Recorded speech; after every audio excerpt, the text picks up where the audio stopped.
Hi everyone, and welcome to our final installation of Tech Talks at CES 2025. We are here in the Drum Studio, powered by Monks. My name is Kendra Barnett. I'm the U.S. Associate Editor of The Drum. My name is Iran Reyes, Vice President of Engineering at Monks. Thank you so much for joining us in the studio today. So, Iran, what have been your CES highlights so far? Well, it's been great. Automotive is quite advanced. They are using AI in a more meaningful way, something that we've been waiting for such a long time, for AI to be more applied. And I'm very excited about the other uses of AI. Seems like AI is all over the place, but it's coming closer to customers in, as I was saying, a meaningful way. Absolutely. Excited. Yeah, I know. I'm sure that a lot is going to change in the coming 12 months, so we will have to stay tuned. Let's recap for our viewers some of the biggest announcements and developments out of CES 2025. I think the thing that has captured the most media attention is the NVIDIA keynote on Monday night with Jensen Huang. He rolled out the company's newest generation of chips, as well as made some announcements around developments for physical AI and mapping the real world. So I'm keen to see how that comes to fruition in the coming months. What else was big this week? Well, double down there, NVIDIA conference. The whole social is talking about it. Quite exciting. I saw a piece of it. I still need to watch the full video. But we are all very excited about what's coming. Jensen is always surprising the media every time that he talks. So I'm even more excited about GTC coming up. Yeah. What's going to be launching. Other things that were quite excited was the Panasonic keynote. They were mentioning Panasonic Go, this ecosystem for customers and partners to build very smart AI-driven solutions on the ecosystem of Panasonic.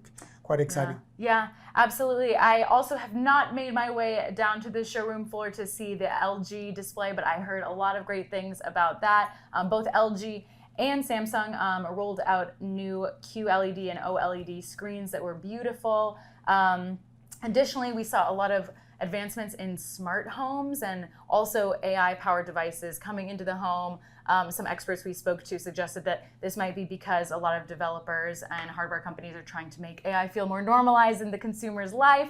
So yeah, it makes a lot of sense to me. I think we're probably going to see a lot more of that in the coming weeks and months. Do you have any smart devices in your home?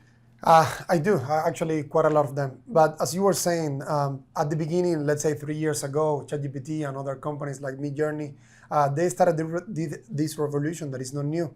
But in some way, they democratized the use of AI.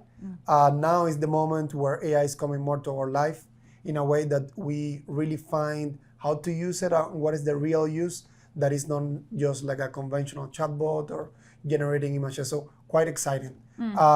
I'm personally excited for the devices, keeping privacy, but at the same time knowing the customers and talking to each other in a way that is seamless. Yeah, I like what you said about privacy. I'm a big privacy advocate myself and believe that in the coming years, hopefully we'll see more regulation of AI and tech in general. We don't have a federal privacy regulation in this country right now, but potentially in the future. It's coming. It's that mix of AI in the cloud, really great, but AI slowly is coming into a common sense. It's getting cheaper. It's getting more accessible. That means that it's going to be closer to the final devices. And these final devices are going to keep more private data and at the same time having this hybrid with the cloud. That means it's going to be more reality, the fact that AI is going to be in our life in a way that makes us comfortable. Yeah. So before we move along, I just want to give our viewers a little glimpse at some of the more fun and goofy innovations we saw at CES 2025. One of the cutest things I saw was a little robotic cat that sits on the edge of your coffee cup and cools your coffee for you. Did you see anything kind of novel or fun like that? Well, thank you, Kendra, for that. Actually, I didn't check that. I need to check it. I saw an electronic spoon that makes food taste better. How come? Would you use it? Yeah, why not? Oh my God, I love food, so of course I would use it. Yeah. Okay, well that's really fun. You mentioned briefly that the biggest topic at CES this year by far has been AI and the development of AI. And I think, in our industry, in marketing and advertising, sometimes it can be really hard to parse what's just AI for AI's sake and what's going to be meaningfully impactful moving forward for marketers and for better decision making. Can you tell us a little bit about how you think AI has evolved over the last year and how it might evolve more in the coming year? Totally. I mean, as Vice President of Engineering, I need to play around with the latest, usually consolidating AI to make it accessible for everything that Monks does, from ad tech to media and entertainment. Something powerful that I noticed from last CES that we were here, it is nowadays people are more open to use AI. Also, the industry is like more mature in some way. I remember last year, Monks were giving a lot of talks where we needed to go further explaining AI and how to use it. Nowadays, clients know. Clients, they just want to use AI. They are not asking what's AI, what's been done, or even could you do this proof of concept. Actually, clients are coming asking for what have you done in production and what can we do. And that is very exciting. That means that the world is ready for more meaningful, as we were talking at the beginning, use of AI. And us as Monks, something very exciting. On 2024, Monks launched more than 25 generative AI projects, something that was a milestone. That means, or that talks about the state of AI in the world right now. And on 2025, the world is ready. Actually, I have been in the Monk suite for like over 3 days, talking with plenty of clients. Most of the clients, they are ready to talk about briefs and to talk about possible projects across many areas, from automotive, from media and entertainment, from ad tech, martech. So it is great. Awesome. Okay, so we have something very fun for you here. We have a little segment all week here in the Drum Studio powered by Monks. We have been interviewing tech experts who have shared some tech trends that they believe are underrated and some tech trends that they believe are overrated in 2025. So let's have a look at some of those now.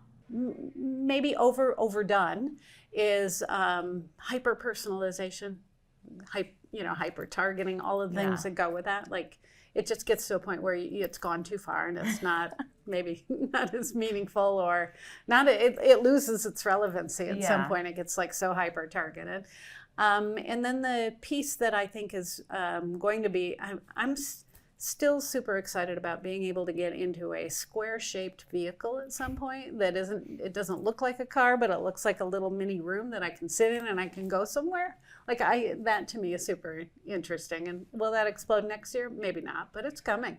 Well, I do think AI is just all the time, all anyone ever talks about. Yeah. I really believe in the Gartner hype cycle, and you're just gonna and the modification from those YC folks like Paul Graham with the wiggles of false hope, right? So I think I think probably AI is a bit overhyped at the moment, but it is going to be really important in the long term. So that's probably my number one.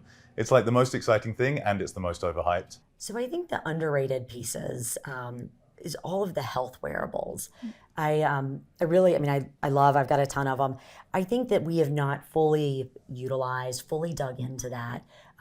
I do worry about regulations in North America, and I think we can dig in and really use these in such a smart way. I was just talking to a woman who was this incredible doctor who is building a bra for a woman that actually helps track cardiovascular health, and doing it in hospitals and moving this into a consumer market. I think this is such a brilliant thing. And so this is just sort of, my personal piece. I think some of the drone, the robot technology, we haven't figured out yet. And so I think we've got to really dig in and understand. I'm not sure we're there yet. And I think it's a little overrated. It gets a little silly sometimes. Yeah. And so I'm hoping we'll see more of that. But I'm really interested in the health space. And it's something that as Panasonic continues to think about wellness, those are the partners that are going to help us succeed. So I'm very excited about that. Probably overrated. We talked a lot about virtual reality. I think this is maybe not as big as we thought. Underrated, I think this, I don't think generative AI is underrated, but I still see some people thinking that it is somehow something to play with, and I think it's actually going to be transformational. So I think the impact is going to yield is going to be really a breakthrough. Well, there you have it. Okay, and before we sign off for the day, Iran, I have to ask you the same question. Can you share with our viewers what's one tech trend that you believe is overrated and one that you believe is underrated? Why don't one, Kendra, that is both? Oh, okay. And even controversial. Okay. What about chatbots? Tell me more. Well, I think that a big part of us, we don't like chatbots, but I think it's mostly because chatbots are wrongly implemented. Many times we just go to the basics, and that makes them very underrated. And we as engineer, part of it's our fault. They are quite basic. They don't answer actually to the customer experience question. They are just barely engineered without having the user in mind. That makes it completely underrated because the possibilities are there. And we need to go a little further. Instead of just thinking about an engineering problem, it is a bigger problem. We need to think about UX, about do you really understand what the user needs are when they interact with a chatbot? And in some way, it's overrated because chatbots are not only a conversational typed experience, it can be through virtual humans. It can be through holograms that we've been seeing in CES quite a lot. It could be in many ways, and even sometimes doesn't need to be a chatbot. Sometimes can be a richer experience that in some way can be a chatbot, and it doesn't need to be a chatbot. So sometimes just mentioning the chatbot, it is overrated. But CES this year, you should see the recap because many companies are taking the core concept of chatbot to another level. And it's when we can interact with very smart devices in a way that makes sense and they don't need to be a chatbot. Yeah. And the exciting thing about being at the beginning of 2025 is that I imagine there are so many ways in which AI and machine learning will evolve in the coming year that we can't even predict right now. So we'll have to stay tuned. Thank you everyone for tuning into Tech Talks at CES 2025. Thank you, Kendra.